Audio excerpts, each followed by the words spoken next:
my Planet Coast friends, welcome back to another fantastic episode. I know it's been a while, but we've got a couple of new builds, a lot has happened in the park, and we're going to see it all. So without further ado, let's go into another super fast build mode.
And round two.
welcome back. Alright, so now we're going to take a look around the park. Now that the park is completed as far as the Mediterranean theme goes, we're going to take a look and I'll tell you about the park.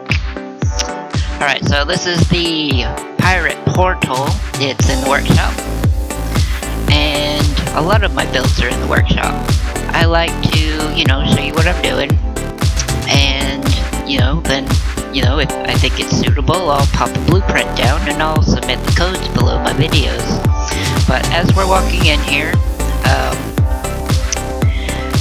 the first thing you'll notice that's new is the walk-in restaurant. So you go over here, you get your food, you take your tray over to the table, you have a nice eat, and if you got a burrito and you gotta go, toilet's right there. It's a nice outdoor canopy section, so nice shaded spot. But if it's raining out, then you're gonna have to look for shelter elsewhere. Turn around here, and you'll see that the building on the water has been changed to pink. That's intentional. It's to stand out, so if your park guests looking for a ride, it acts as a landmark to find where the shop is and where the log flume ride is. This shop is new, it's finally enclosed.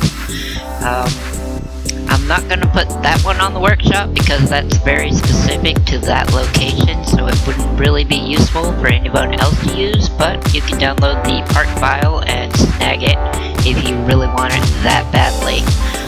Then we're going to proceed across the bridge here. The underside has been edited to prevent algae and stuff from going under the bridge.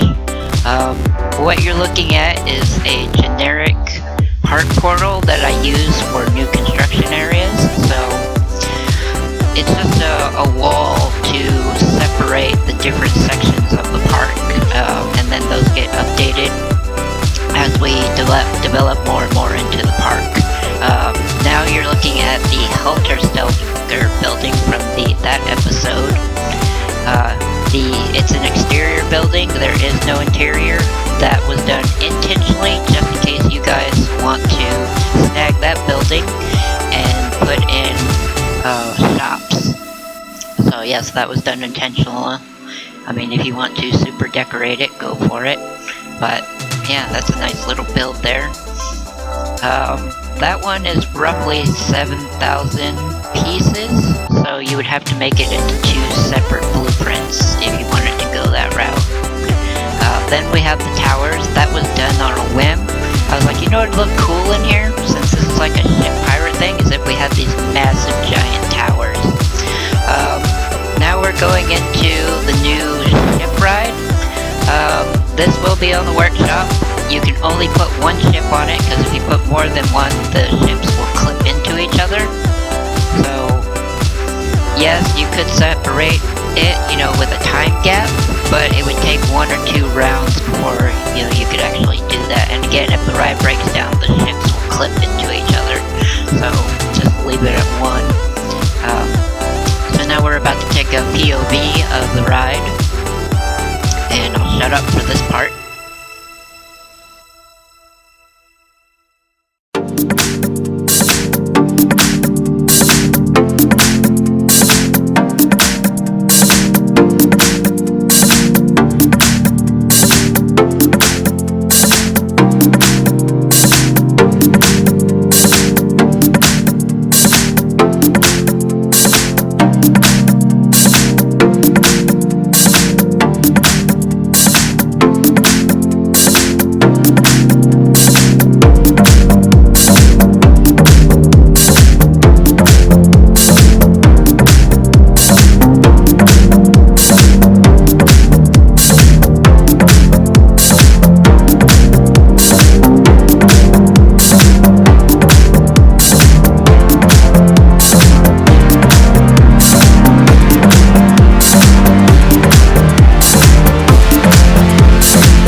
And we're back.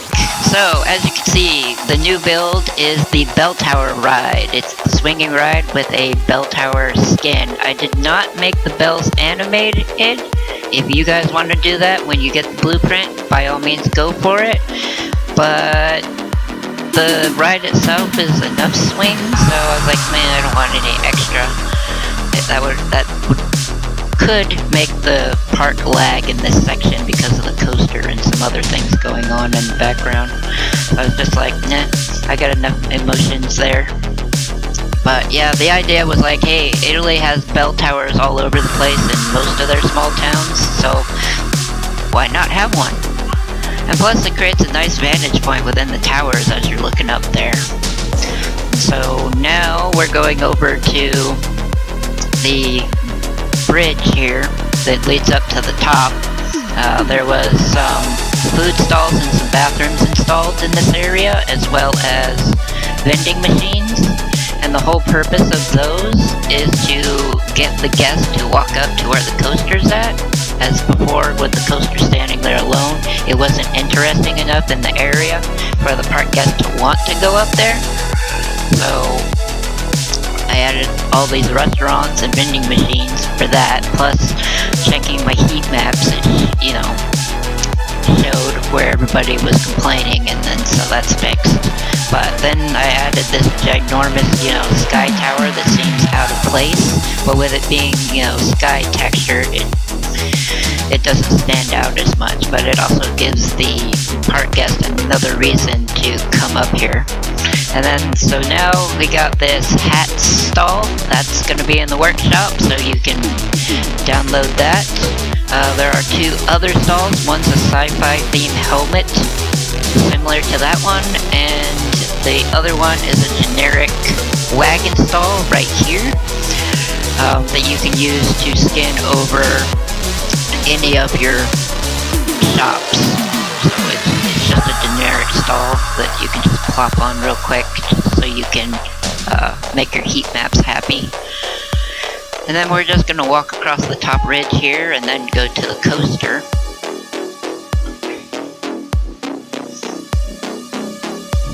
So far to walk. But it's the aesthetic. I mean, all of this is painted the same color for eye candy when you're in the far back corner near the generic portal entrance and looking at everything. It's about eye contrast. In other words, you want the colors to pop. Like the coaster is a bright color so you can see it, and then everything else is like a beige color, so it's not as... yeah. So the queue is super long, and it's colored different colors, so if you're a park guest, you know how far you have to go before you get to the ride just by the paths being different colors. So if you're in section 1, it's this color, section 2, section 3, and so forth. Rather than having like the little signs that say, if you stand here, it's going to be 45 minutes. Well, if I stand here on this color path, I know it's going to take me this long, because I've been here before. So this is just a quick overview of the coaster you've seen in the last episode, and this is just pretty much showing you that it has a station now. And then we're going to exit, and there is a shop on this exit which is not activated, and the reason it's not activated is because I didn't want park guests coming up this pathway. And yeah, that. A lot of the poles are tilted intentionally just to add that artistic aesthetic, so everything's not perfect in this area, and that's done intentionally. And then we're gonna end over here at this giant door, which is a hidden path to the lower section. But that ends this walkthrough. I hope you enjoyed yourselves, and if you made it this far, we're going to look at the quick snapshots of this build. The total build took a month. a month to do the lighting, the trash cans, the seating, everything to finish off this section and get ready for the next season. So if you like what you see, subscribe, give me a like, and have a great day. Thank you for watching. Bye!